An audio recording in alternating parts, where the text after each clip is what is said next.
Première sortie de l'eau pour mon voilier, en dehors d'un petit paquet de moules en dessous de la quille, la carène est très propre. On part donc pour 10 jours de chantier à Port-Camargue. Avant de pouvoir reprendre la mer pour 13 heures de près en direction des îles du Frioul, devant Marseille, voici un petit aperçu rapide et non exhaustif des travaux effectués.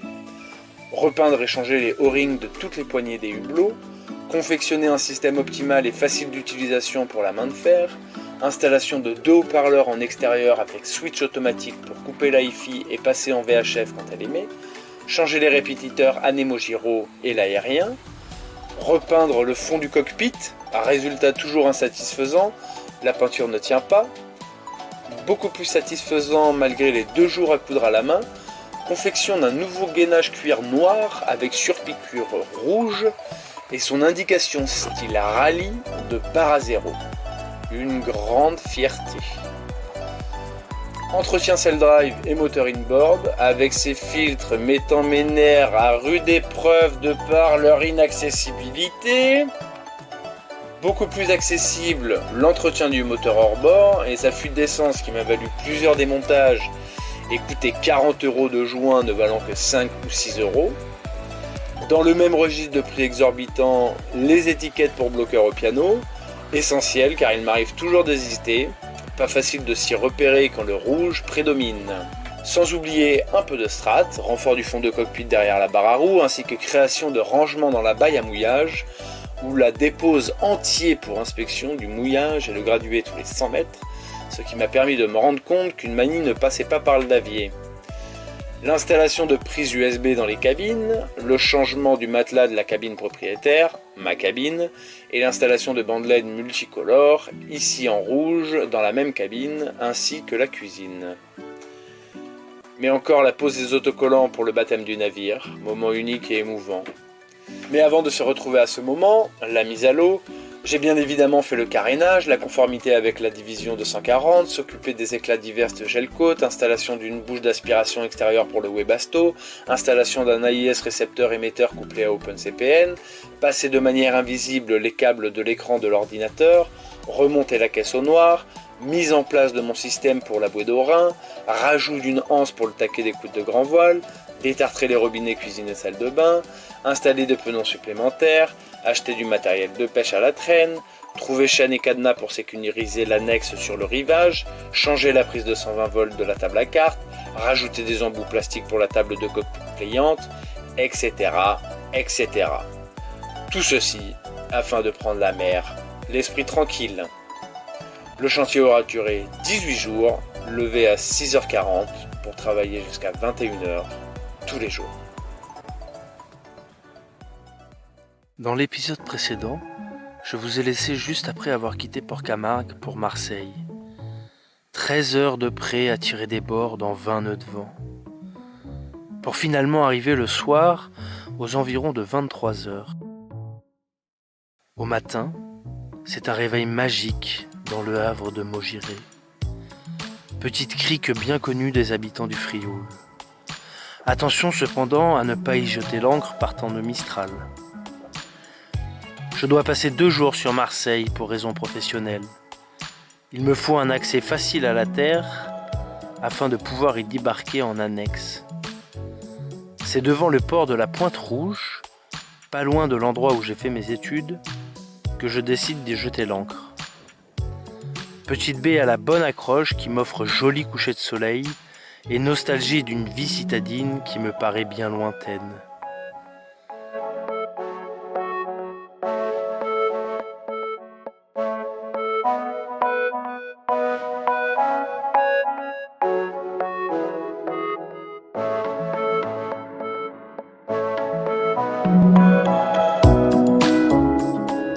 Ces 2 jours passent vite et le moment tant attendu du grand départ est devenu réalité.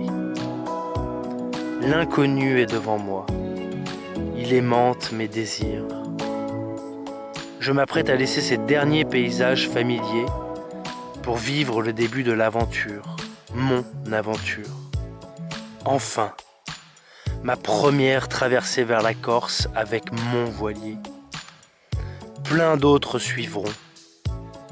Des décennies de rêves, d'envies, de projets et de réalités.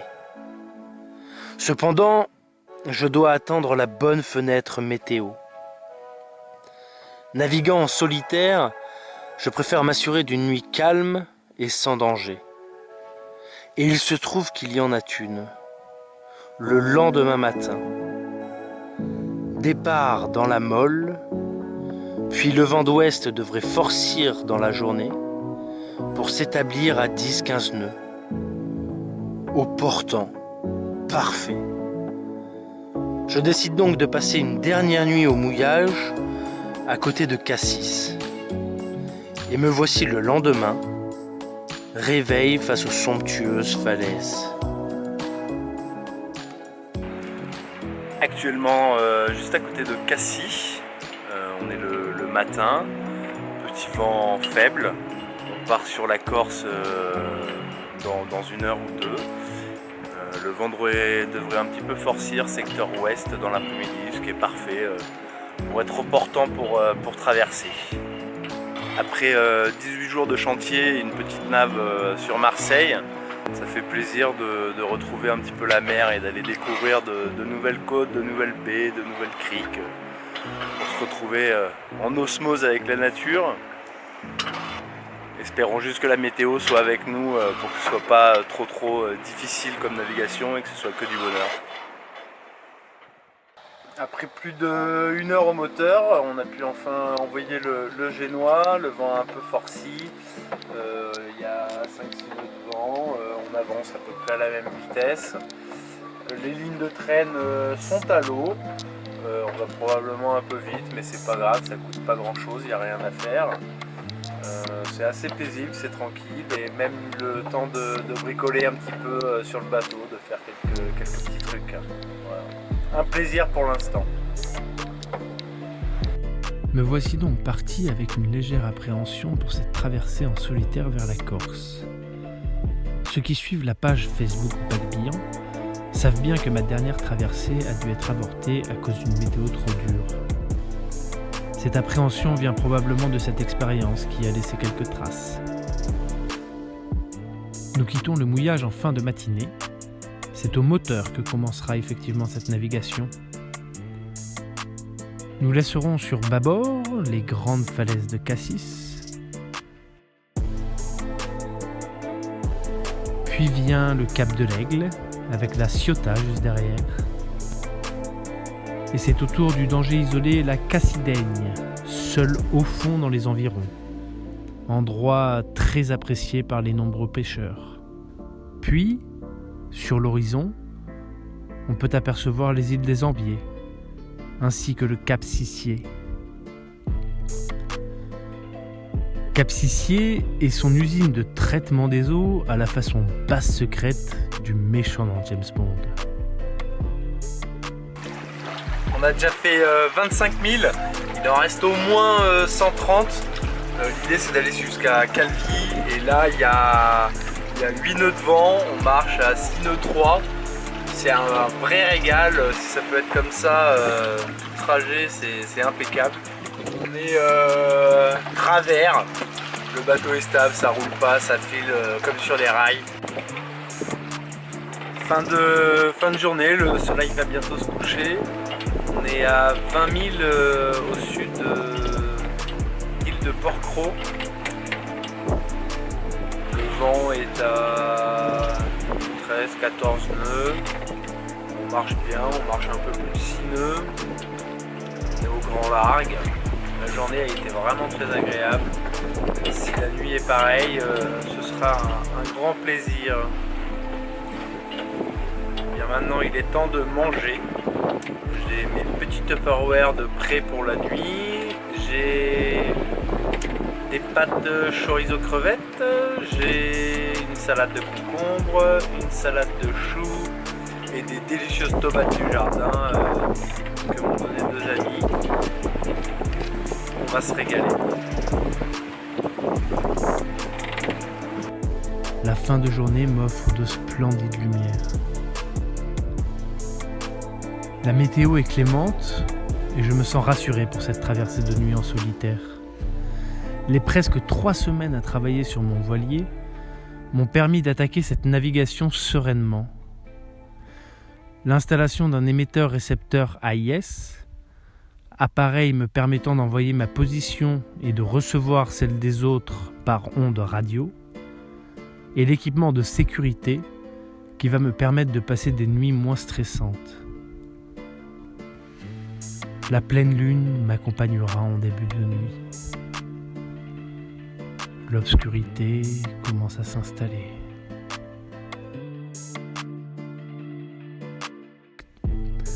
On peut donc tester les nouvelles bandelettes multicolores. Je choisis évidemment le rouge pour la nuit. Effectivement, cette lumière permet de garder vos pupilles dilatées. Vos pupilles restent donc habituées à l'obscurité. En dehors de quelques navires à passagers et encore moins nombreux de navires cargo, je n'ai croisé personne sur l'eau. Pas un voilier, bateau moteur ou quelconque yacht. Je suis seul plaisancier à vivre ce moment et ce privilège m'enchante. Il est 7h30 du matin. J'ai très bien dormi. J'ai dû dormir 4 fois, 5 fois, 1h30, quelque chose comme ça. Il y avait un peu de trafic. Je me suis retrouvé sur la ligne entre Marseille, Toulon et Ajaccio, détroit de Bonifacio. Mais à chaque fois, l'AIS me prévenait bien avant que je voie les bateaux, donc ça c'était très agréable. Là, le vent a un peu molli. Bon, non, il y a 10 nœuds. On avance à 5 nœuds de 4, grand largue. On fait route directe au 120 sur Calvi à peu près. Le soleil est en train de se lever, c'est assez magnifique. Cependant, l'excitation d'aller jeter l'ancre dans les coins sauvages de Corse commence à se faire sentir. Alors on se motive, on prend son petit déjeuner face à un lever de soleil qui m'annonce les beautés à venir, et après on enverra le spi symétrique afin de gagner quelques nœuds. Donc je viens d'envoyer le spi. Avant de vous montrer bien le spi, je vais vous montrer à quoi ressemble un cockpit après un envoi de spi. Les quelques nœuds sont gagnés et je suis ravi de ce premier envoi de cette voile flambant neuve. Mon dernier spi ayant éclaté après plusieurs départs au lof. Le problème quand on a un énorme spi et que le soleil est juste derrière, c'est que les panneaux solaires, ils reçoivent pas de lumière. Et le panneau solaire, il va pas recharger mes batteries. Alors du coup, là j'ai 11,56 volts en ce moment. Et donc j'ai mis une alarme à 11 volts pour être prévenu si jamais je descends en dessous. Alors que je suis toujours sous spi, limitant les directions et manœuvres, un majestueux danger est aperçu. À contresens, sous mon vent, un cachalot plus long que le voilier. Pendant le quart d'heure d'observation, il est resté sur la même trajectoire en surface. Peut-être dormait-il. Le temps passe vite et à bonne allure avec ce spi bien gonflé. L'heure du déjeuner approche. Ouvrons les Tupperware et allons se régaler.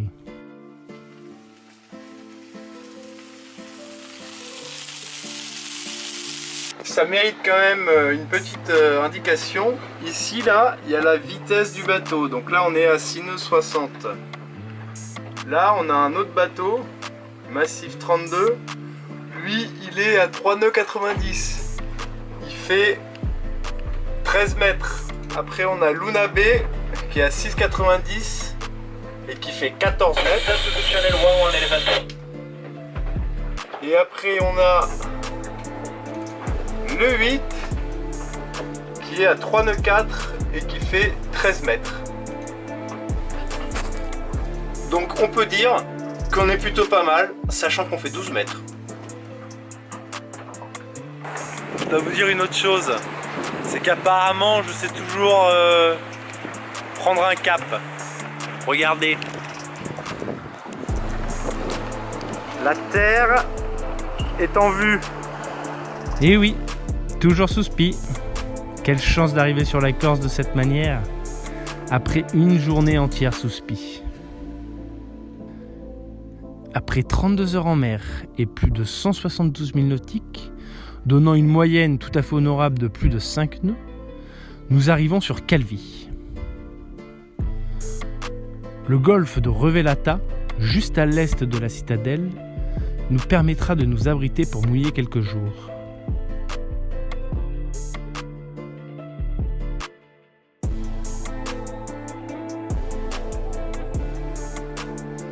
Déjà, de nombreux locaux viennent me saluer. Il est temps de se reposer pour commencer dès le lendemain la visite de l'île de Beauté et enfin pouvoir utiliser mon tout nouveau drone dans ces paysages somptueux. La Corse et ses plages blanches magnifiques, mais aussi la Posidonie dégueulasse qui sent pas bon. Je viens de laisser le bateau au mouillage et là du coup on va aller à pied à Calvi. On va aller jeter les poubelles, faire 2-3 courses, repérer un peu les lieux, voir s'il n'y a pas une petite carte de randonnée à choper. Voilà, une belle journée s'annonce. 9h43, impeccable. Et le bateau est derrière. 1 heure de marche pour rejoindre Calvi. Heureusement, de temps en temps, il y a des petits points d'eau disponibles. Un bateau au mouillage. Le coin est magnifique. Si ce soir il y a toujours aussi peu de vent, on fera une petite séance drone pour vous montrer tout ça. Alors si quelqu'un peut m'expliquer cette espèce de coulée de pierre, je suis preneur.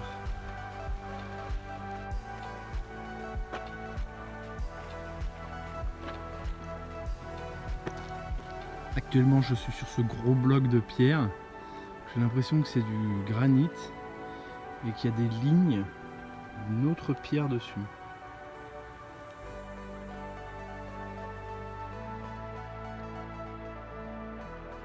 On arrive sur Calvi après une demi-heure de marche. Plutôt joli avec les montagnes dans le fond. Et il y a quelques baraques assez sympas. Ah oui, c'est très moche, hein. Mais ça fait 45 minutes que je me traîne mes poubelles. Et voilà, c'est fini. Cela fait 25 ans la dernière fois où je suis venu à Calvi en voilier. Avec mon oncle passionné de voile et mes cousins, c'était la première fois que je découvrais l'habitable et la croisière. La passion est née instantanément.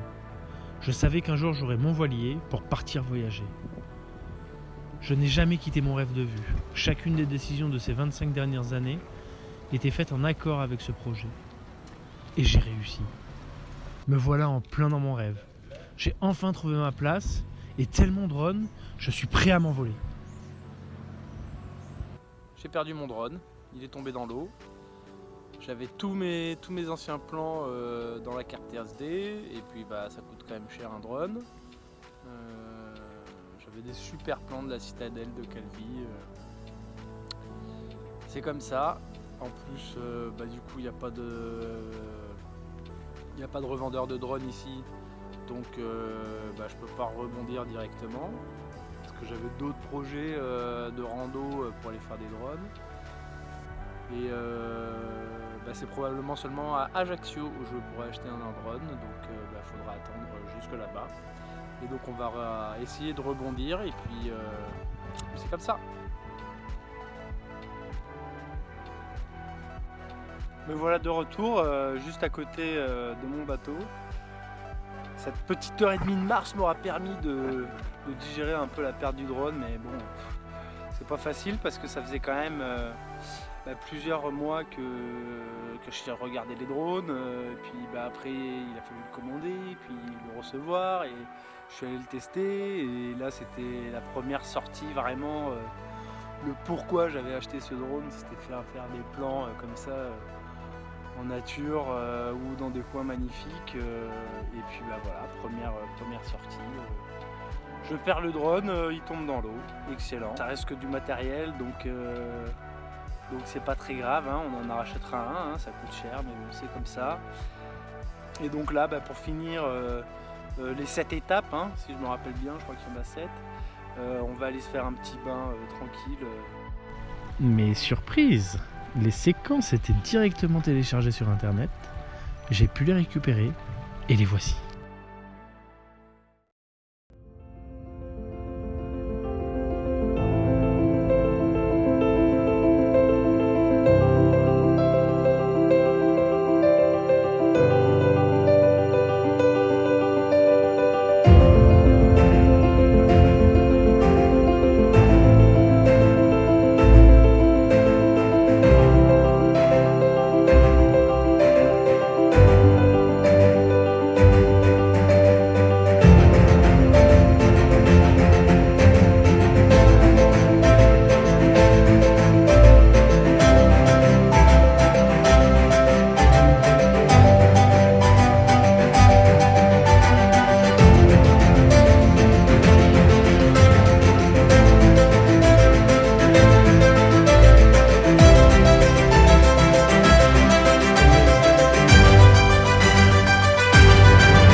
Le lendemain, la douleur de la perte de la veille n'est pas dissipée. C'est à peine si le Royal Clipper m'émeut.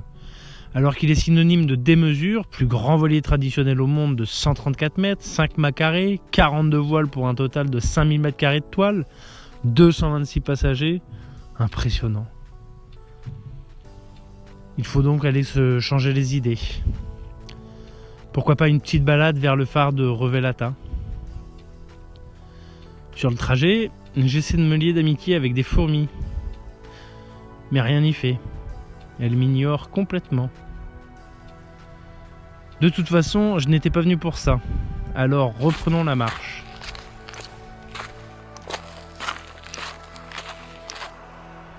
Même la météo partage ma tristesse. Vous remarquez quand même qu'il ne pleut pas.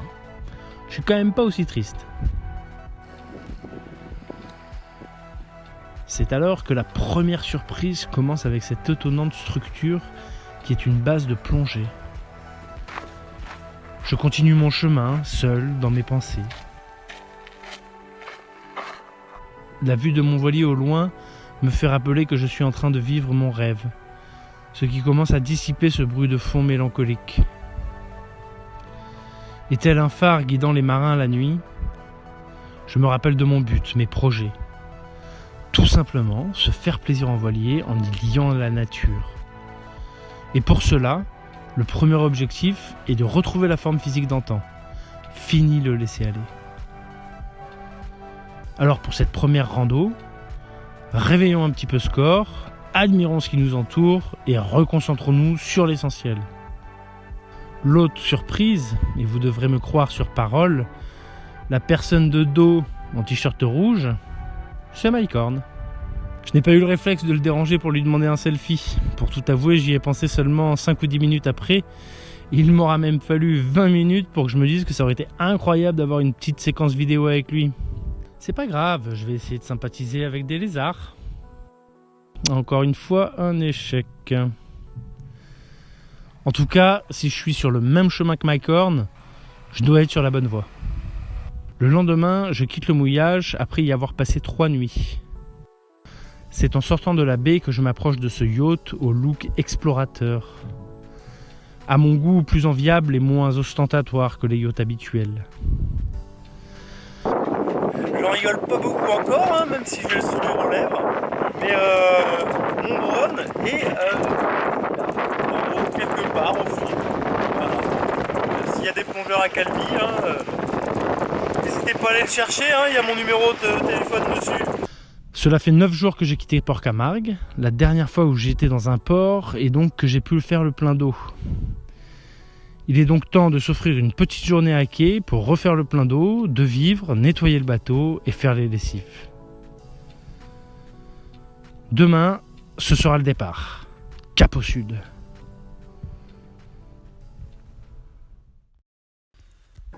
Pour le départ vers le sud, 2 Canadaires viennent me saluer et m'encourager pour la suite de mon voyage. L'enchaînement des paysages subjugants me laisse sans voix. J'en oublie le partage avec vous. Mais la voix off est là pour arranger le coup. Encore une fois, c'est ceux dans l'ombre qui font tout le travail. Les conditions de vent sont musclées. Avec ces vents de sud-ouest, il est dur de trouver un mouillage bien abrité dans les environs. C'est ici, devant le petit village de Galeria, que je trouve refuge. Je serai abrité des vents, mais la houle arrive quand même à rentrer, ce qui fait rouler légèrement mon voilier. Heureusement que je reste au mouillage, car je ne suis pas sûr que l'alimentation électrique aurait tenu en ampérage. J'arrive assez tôt pour faire un petit tour de rando, un peu plus dur que celle de Calvi. Avec ce qui m'attend dans le golfe de Girolata, je dois absolument améliorer mon cardio et mes performances physiques. À croire que l'effort permet de se recentrer, je me suis enfin décidé à prendre la parole. Par contre, j'ai oublié de me protéger du vent. Désolé. Petite rando, 1 heure, de 300-400 mètres de dénivelé. Et demain, on va aller ici, là-haut. Là, il y a 800 mètres de dénivelé. Donc, ce sera un petit peu plus sportif. Dans des endroits comme ici, j'ai toujours un petit peu mal au cœur quand je pense à mon drone. Parce que je me dis que là, ça aurait fait de belles vidéos. Mais bon, il va falloir attendre encore un petit peu. Puis, c'est le retour vers la mer. Voici la tour de Galeria, dont la construction prit 22 ans et se termina en 1573. Elle était l'une des 7 tours génoises de la juridiction de Calvi. Occupée par 3 hommes, elle assurait la défense des militaires puis des villageois jusqu'en 1792.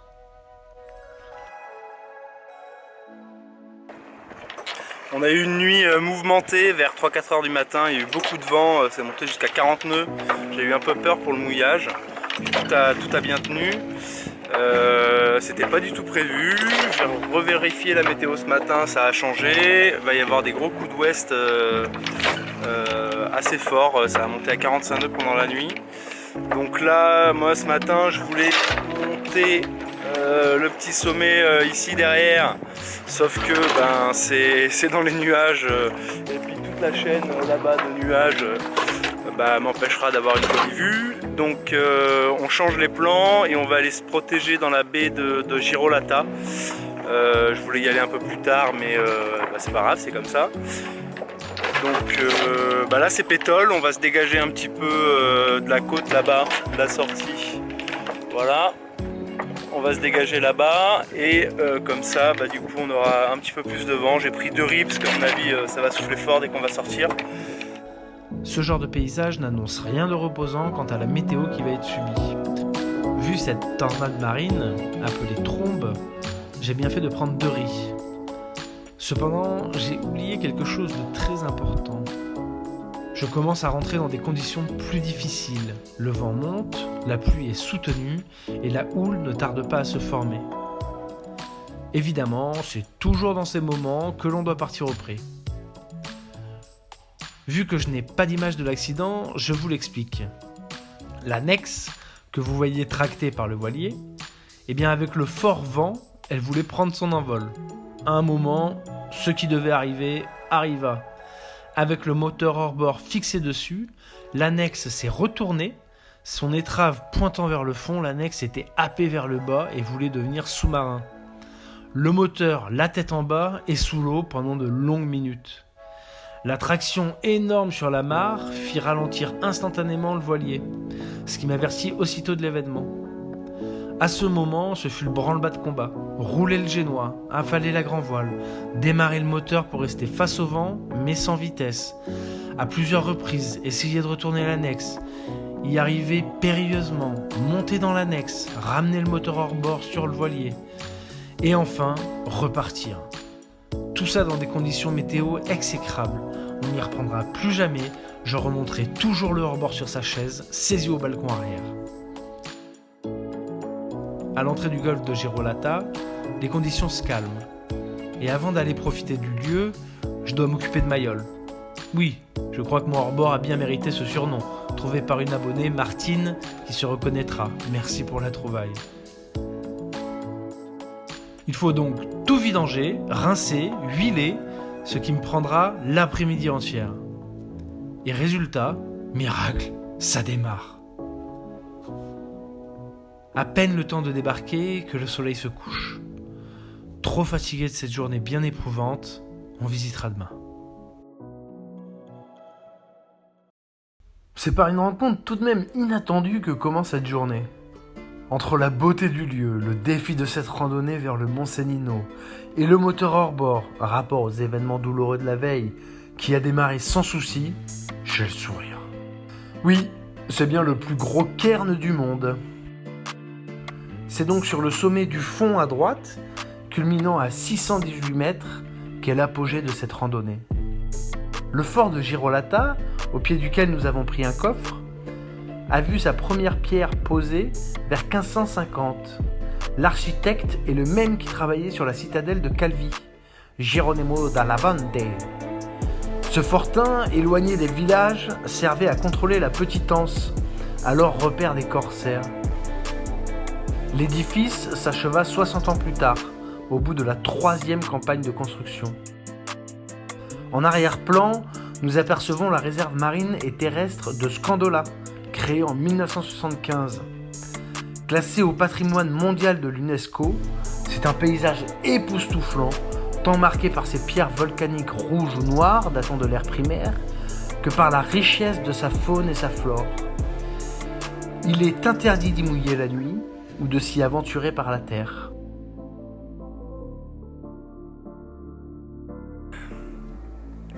Allez, encore un petit effort. On va juste ici. On est presque arrivé. Juste ici. Facile à dire. Le seul souci, c'est qu'il y a d'abord 200 mètres de dénivelé à descendre et autant à remonter ensuite. Il y a toujours un moment dans la randonnée où t'as pas envie d'aller jusqu'au bout. À ce moment-là, c'est maintenant pour moi. Mais ça va être tellement beau en haut qu'on va continuer à se motiver. Je fais juste une petite pause. Pendant la pause, j'en profite du coup pour jouer un peu avec mon focus d'appareil photo. Je prends plus de temps pour admirer ce paysage sans conteste incroyable.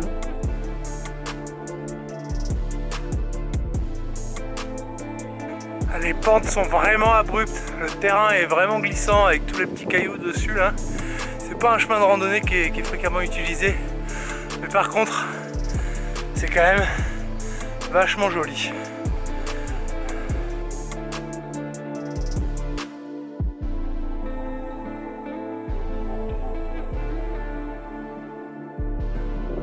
Dernière ligne droite, le sommet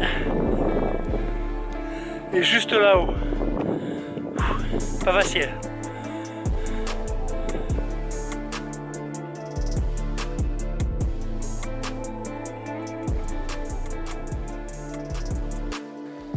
Et voilà, arrivé au sommet et pas peu fier.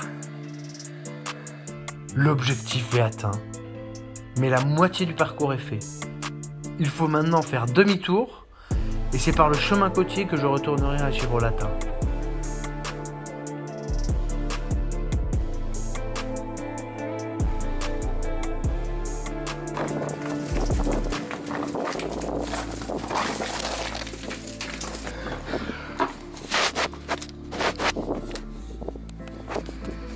Fais le malin, tombe dans le ravin.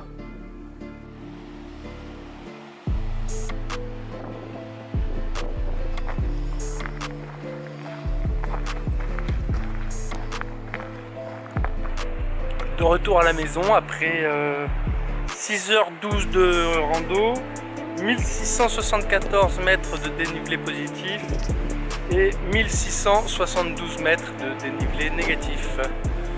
Une bonne journée, les jambes bien fatiguées, on va aller se reposer tranquillement.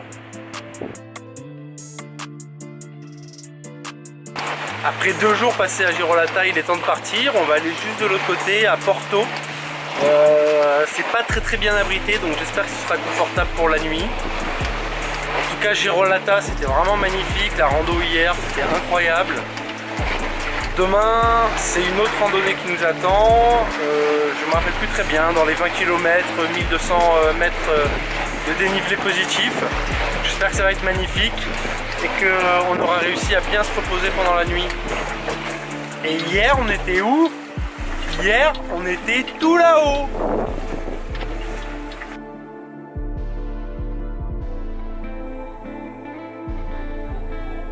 Je serais bien évidemment resté plus longtemps dans le golfe de Girolata, mais il y a tant d'autres choses à voir.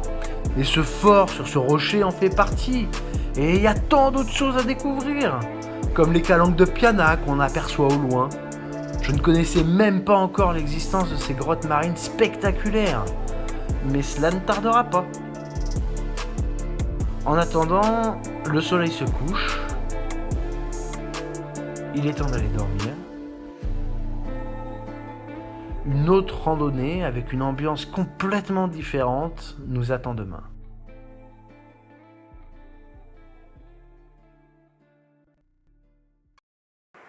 C'est parti pour 25 km de randonnée. Et à peine parti, une fois que j'ai mis mes chaussures, je me suis rendu compte que j'avais une petite plaie à l'arrière de la cheville gauche. Donc je me suis arrêté dans un petit supermarché et j'ai payé 6 pansements, 10 €. C'est normal. Malgré cette petite blessure, qui peut vite devenir très handicapante en randonnée, je décide tout de même de partir pour cette longue marche autour de Capu San Petru. Pour ceux qui me suivent régulièrement, je pense que vous avez commencé à comprendre mon petit côté téméraire. Vous inquiétez pas, c'est légèrement recherché. Je laisse donc mon voilier seul au mouillage devant Porto, après y avoir débarqué en annexe et avec Mayol qui ronronne toujours. Le chemin monte vite et fort, l'ascension est sportive, on surplombe rapidement Porto et le balai incessant des vedettes transportant les touristes. Ce qui me laissera dire qu'il y a quelques lieux à ne surtout pas rater. Toujours aller voir le parcours de ces courtes croisières à la journée. Il y a toujours une pancarte à prendre en photo qui me donnera les spots incontournables. Et contrairement aux touristes, j'aurai le privilège de ne pas y passer en coup de vent, mais d'y accorder le temps que je souhaite. Les paysages sont grandioses, tout paraît immense. Je traverse de nouveaux paysages, comme ces grands espaces avec ces châtaigniers majestueux, puis des forêts de pins, ou encore des endroits plus humides avec ces fougères. J'arrive en haut du premier sommet et j'aime plutôt cet endroit. Il y a de grands arbres et plein de fougères partout. Je sais pas pourquoi, j'ai un petit faible pour les fougères.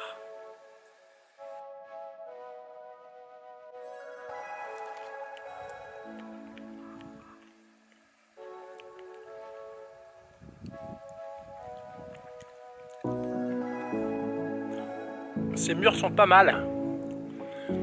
Elle manque encore un peu de maturité. Mais ça apporte un peu de sucre pendant la rando.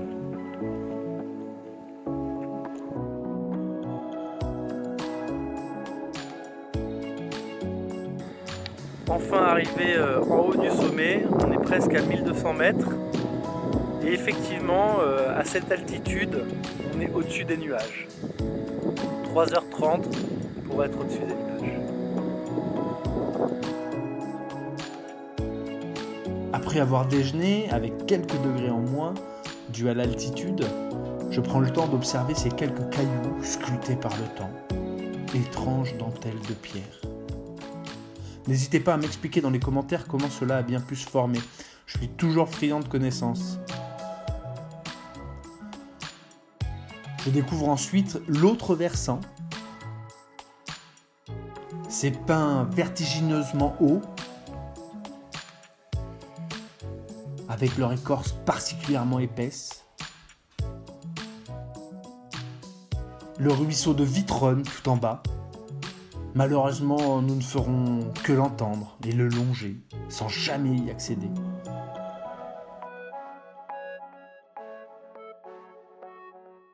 La randonnée est plus technique maintenant, et il faut faire attention de ne pas glisser.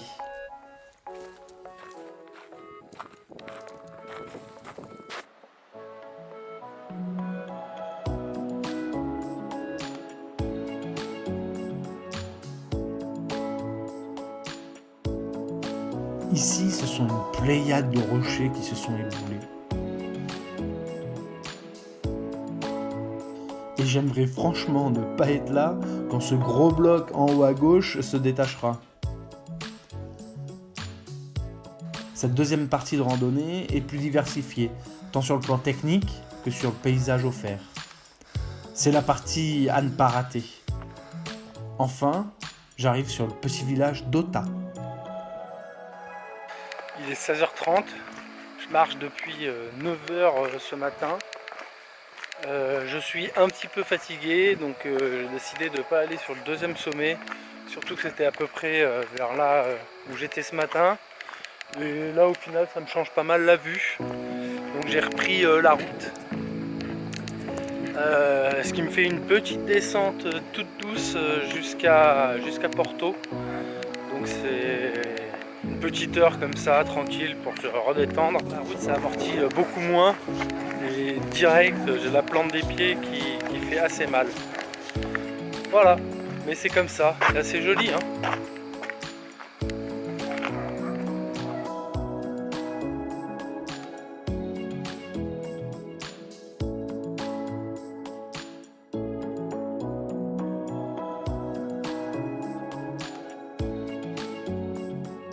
De retour en fin d'après-midi sur mon voilier, bien épuisé, juste le temps de remonter l'ancre et d'aller mouiller dans les calanques de Piana. Demain, ce sera la plus inattendue des découvertes de mes navigations en Corse. Je vous promets que ça va être époustouflant.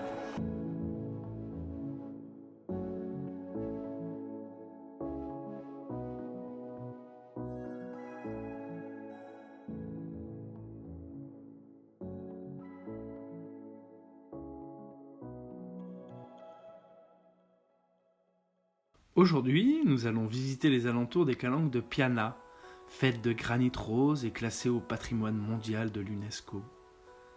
Les navettes touristiques étant à la queue leu-leu, il me sera facile de trouver les petits bijoux de la nature. Par contre, je préfère y aller en annexe.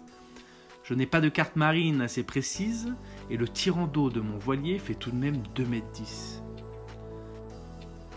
De plus, par rapport aux événements de l'épisode 5, ce sera un bon dernier test de fiabilité pour Mayol. La distance à parcourir, tout comme la consommation de Mayol, me reste inconnue. Je pars donc avec le jerrycan d'essence et un entonnoir afin de pouvoir refaire le plein en route. Et c'est bien pensé, car je referai le plein du tout petit réservoir 2 fois. Les lumières du matin sont splendides et chaleureuses. L'eau turquoise est d'une grande clarté. Mes yeux sont à l'affût. Chaque mètre effectué me fait découvrir de nouveaux endroits cachés. Chaque falaise est différente. Orienté au nord, avec les montagnes dans le dos, ce petit village de pêcheurs, seul rivage accessible par la route, ne doit pas souvent subir les agressions du soleil. Vu que j'ai une nouvelle fois complètement omis de commenter ma journée, j'ai suffisamment d'espace vocal pour une petite aparté. J'en profite donc pour vous indiquer que l'endroit unique que vous allez découvrir, mais aussi les anciens et les futurs, sont facilement consultables dans la carte interactive gratuite dont le lien se trouve en description. Après avoir fait le tour des environs, je décide de retourner sur mon voilier et d'aller mouiller de l'autre côté de Cap Rosso. Un rapide déjeuner et je reprends directement la balade côtière avec ce valeureux Mayol qui, en plus de m'avoir rassuré, a maintenant gagné toute ma confiance. Pour cette deuxième partie, je ne vais pas polluer les images avec ma parole. Je vous laisse profiter tout seul. On se retrouve juste après.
encore sous le choc de ce que je viens de voir.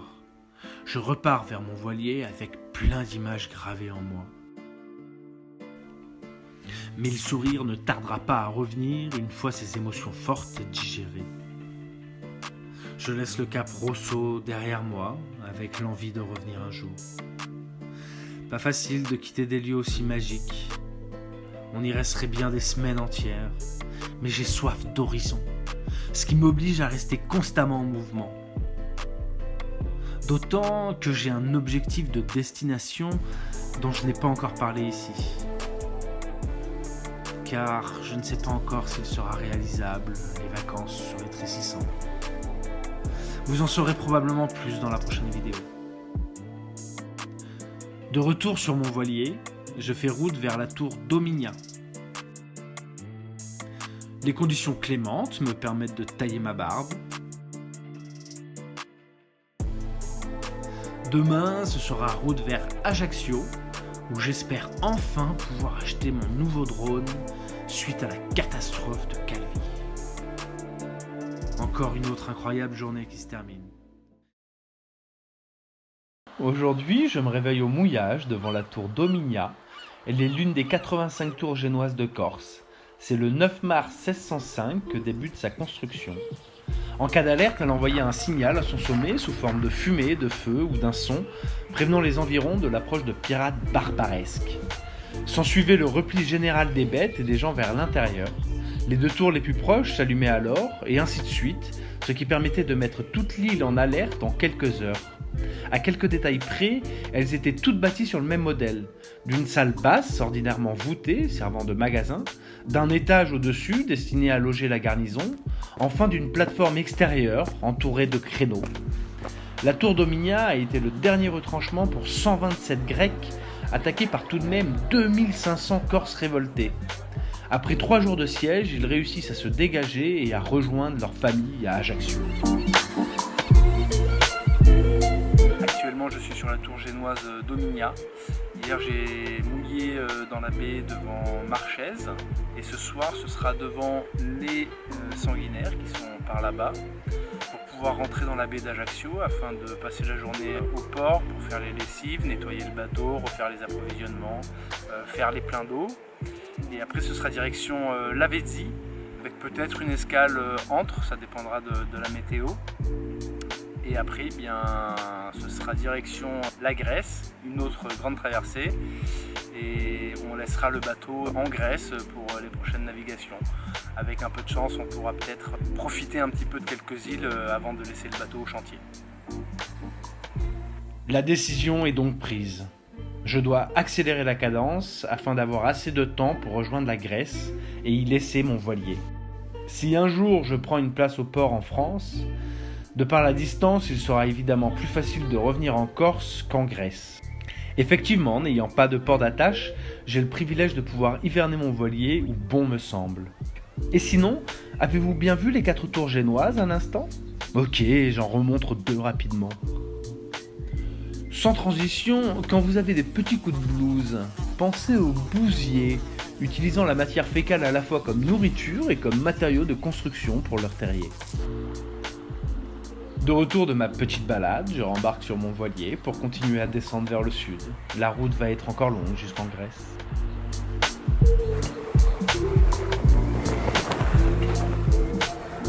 J'avais déjà envoyé le SPI symétrique entre le continent et la Corse. On avait fait des heures et des heures sous SPI, c'était un régal. Et là c'est la première fois que j'envoie le SPI asymétrique. Donc ça fait bien plaisir aussi. On a les îles sanguinaires juste devant. C'est un peu en contre-jour, donc ça va être dur de vous le montrer à la caméra. Mais on va essayer de faire 2-3 plans.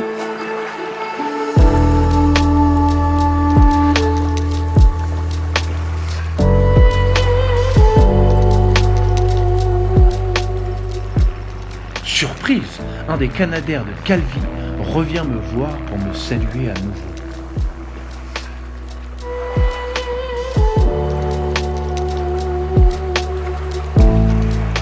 Voile en ciseaux, plein vent arrière, ça marche plutôt pas mal.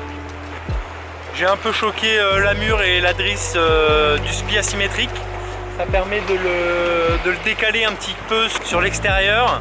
On est à plus de 5 nœuds pour moins de 10 nœuds de vent. Et du coup, nous, on va au sanguinaire juste ici.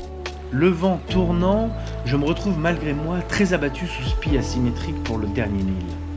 Juste avant d'affaler, j'ai donc pu constater qu'on allait moins vite d'un nœud, un peu loffé avec le spi asymétrique, du même bord que la GV, plutôt qu'en ciseaux. Comme vous avez pu le voir sur ces deux séquences avec les répétiteurs. Après, je conseille pas du tout l'asymétrique en ciseaux dans le gros temps. Le symétrique sera beaucoup plus stable aux allures bien abattues. En rejoignant la zone de mouillage, le vent a forci et est erratique. Je préfère donc entrer me protéger dans la baie d'Ajaccio en laissant derrière moi les îles sanguinaires.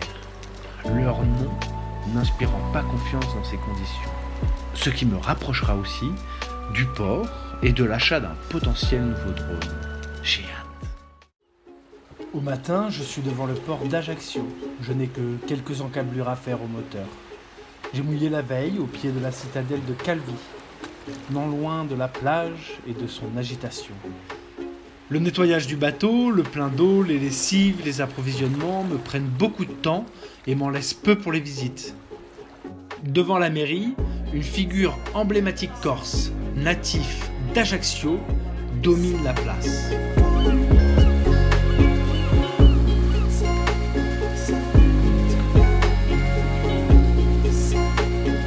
Napoléon Bonaparte.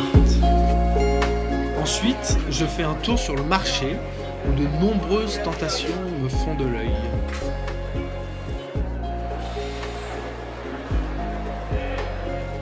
Puis, je loue un vélo pour me déplacer et faire mes courses. Comme par exemple mon nouveau drone que j'ai enfin réussi à trouver et à acheter. La blessure peut commencer à se refermer. En fin de soirée, je rentre en vélo de ma séance de cinéma à travers les rues désertes d'Ajaccio. Après cette nuit passée au port, il est temps de reprendre la mer. Enfin, plus le lac. Pas de vent, peu de visibilité, au moteur. Cette journée en direction de Bonifacio commence tranquillement.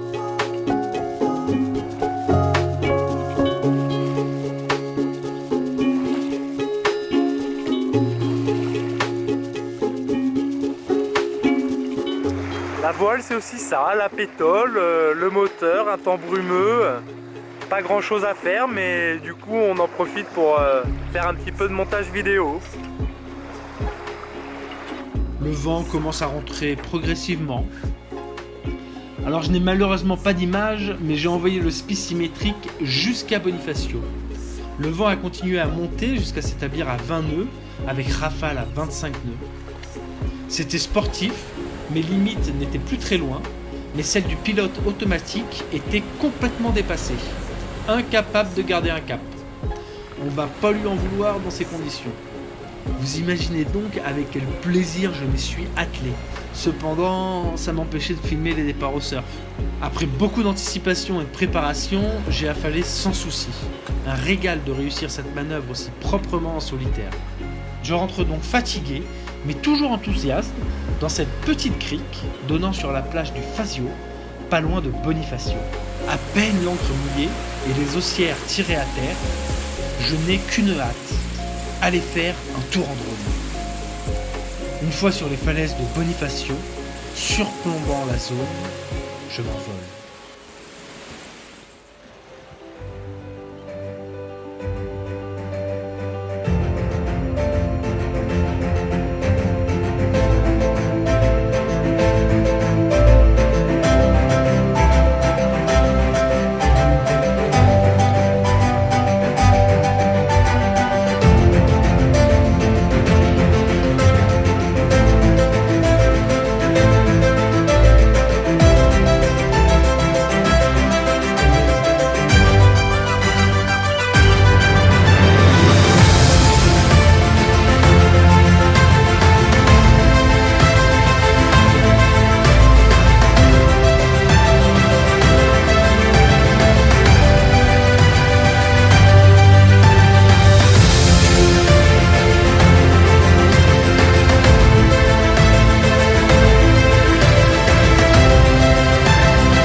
Fini de jouer avec le drone.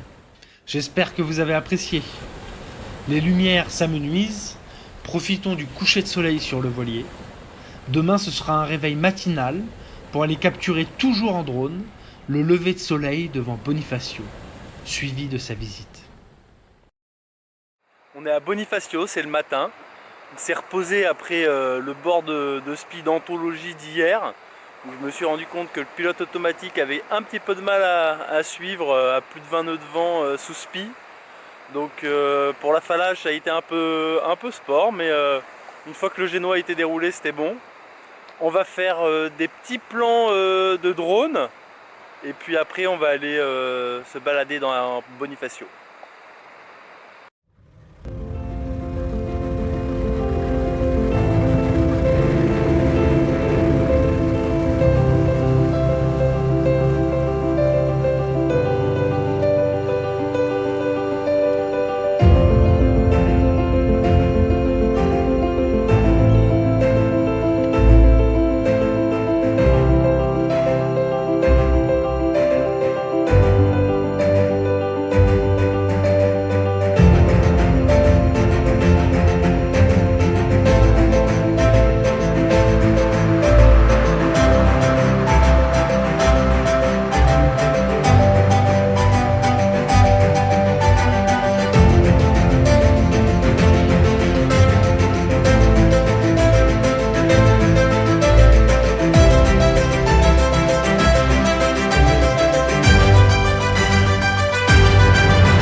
Après une bonne heure de marche matinale, j'arrive sur le port de Bonifacio. C'est côté port que je commence ma visite. On se trouve vite en haut de la falaise, avec une vue dominante magnifique. Le cimetière marin de Bonifacio est le plus ancien de Corse et le plus méridional de la France métropolitaine. Il n'a été créé qu'en 1823, soit juste 43 ans après avoir été imposé par les autorités françaises. Auparavant, les défunts étaient inhumés sous les dalles des églises ou à ses alentours immédiats. Arrivé à l'extrémité des falaises, c'est par la côte que je continue ma visite.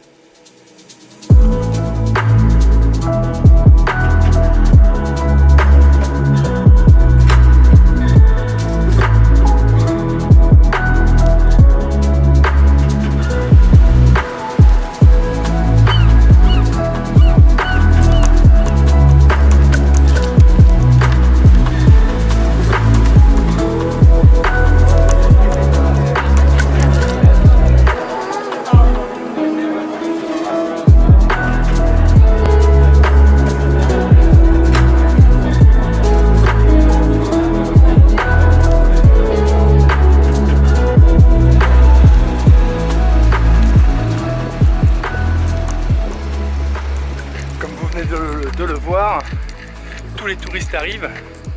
Il est 10h30 actuellement, donc il est temps de partir, de rejoindre le petit mouillage tranquille et de faire la route vers les Lavezzi. Le retour se fait avec le sac rempli de produits frais. Mieux vaut ne rien oublier, ce sont les dernières courses avant la traversée vers la Grèce. De retour sur mon annexe, Je profite une dernière fois de toute la beauté qui m'entoure.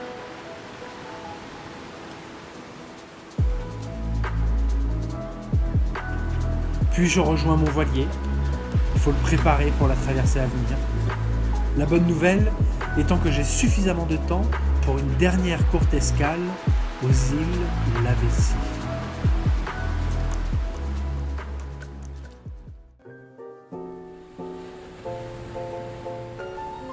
Maintenant que j'ai quitté l'un de mes mouillages préférés de Corse, je peux rejoindre les îles Lavezzi dans les Bouches de Bonifacio. La page de mes navigations en Corse est en train de se refermer, et jusqu'à présent, en dehors de quelques accidents que vous connaissez, je n'ai aucun regret. J'ai beaucoup appris avec mon voilier, je commence à bien le connaître. Une fois la traversée en solitaire vers la Grèce accomplie, la symbiose sera complète. En attendant, je contourne par le sud les îles Lavezzi. Il y a beaucoup d'écueils dans les environs.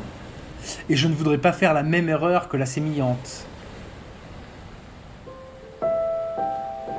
Cette frégate de la marine française quitta Toulon le 14 février 1855 pour rejoindre la Crimée. Avec son équipage de 293 hommes et presque 500 militaires, elle heurte un haut fond. Broyée par le choc, elle coule instantanément. Parmi les 773 hommes à bord, il n'y a aucun survivant.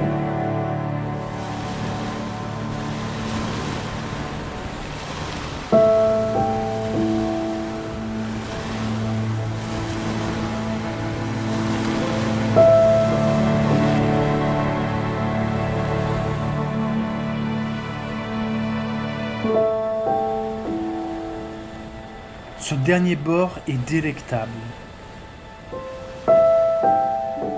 Une eau calme, sans ressac, un bateau qui file dans la douceur.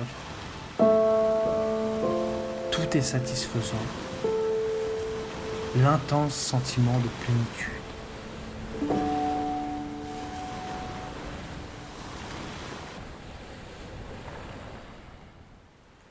Me voilà au mouillage, en pole position des 1, 2 et 3 coques, prêt à attaquer la journée suivante dans ce paradis. Au réveil, c'est toujours l'émerveillement.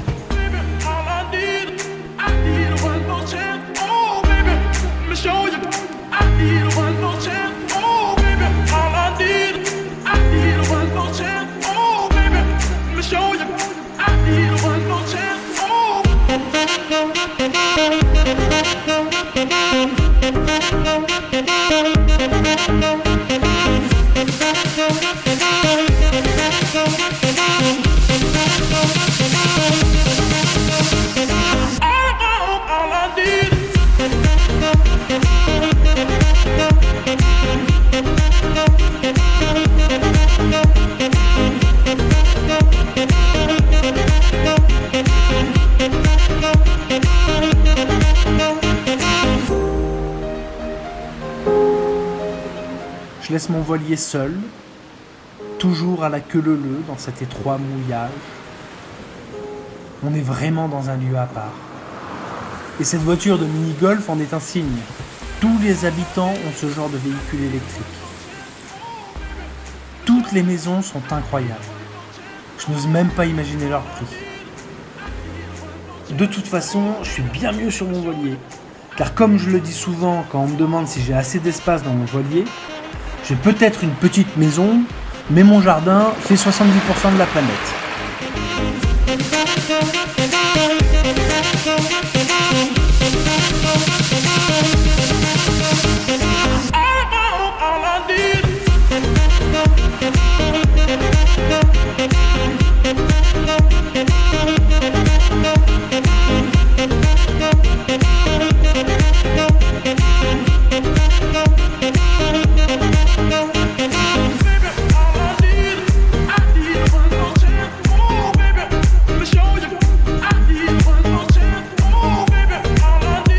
Le vent a bien forci et je retrouve mon voilier tout seul, abandonné par ses congénères.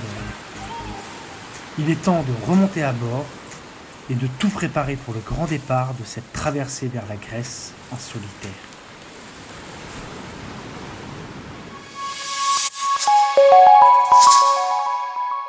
N'hésitez pas à vous abonner pour ne rien rater de la suite de mes aventures. À très vite.